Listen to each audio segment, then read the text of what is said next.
ได้มีกองประชุมค้นคว้าประกอบคำเห็นใส่ห่างบทสำรวจการนำพารวมของคณะบริหารงานศูนย์กลางภาคสมัยที่11และทับทามบุคลากรที่จะออกรับสมัครเลือกตั้งของแขวงเซกองในกองประชุมสหายพลโทวันทองกองมณีกรรมการศูนย์กลางภาคเลขาคณะบริหารงานภาคแขวงอัตตปือ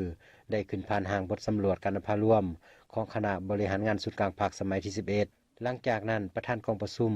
ก็ได้มีคำเห็นจอจีมและสีนำเพื่อเป็นบนอิงให้ผู้แทนประกอบความคิดคำเห็น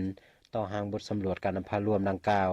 และผู้แทนกองประชุมก็ได้พัดเปลี่ยนกันขึ้นประกอบความคิดคำเห็นอย่างกงไปกงมาเฮ็ดให้เนื้อในของบทสำรวจการนำพารวมมีเนื้อในครบถ้วนสมบูรณ์ขึ้นตืม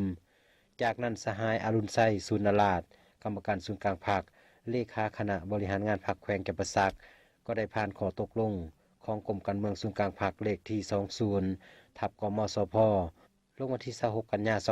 2025ว่าด้วยมาตรฐานเงื่อนไข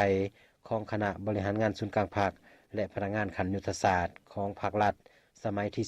12พร้อมเดียวกันนั้นประธานกองประชุมก็ได้มีคำเห็นสีนำต่อการทับทามรอบที่2ต่อกรรมการสมบูรณ์สำห้องศูนย์กลางภาครอบที่2และการทับทามกรรมการกรมการเมืองศูนย์กลางภาคและคณะเลขาธิการศูนย์กลางภาครอบที่1โดยเน้นให้ผู้แทนกองประชุมต้องได้ค้นคว้าคิดงำสุมสติปัญญาเข้าในการเลือกเฟ้นคัดจรเอาผู้ที่มีมาตรฐานเงื่อนไขครบถ้วนมีความรู้ความสามารถมีความรับผิดชอบ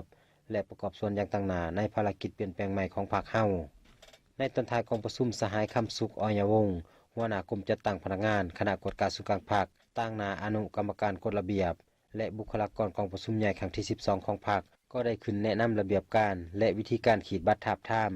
กรรมการสมบูรณ์สำห้องศูนย์กลางภาครอบที่2กรมการเมืองศูนย์กลางภาค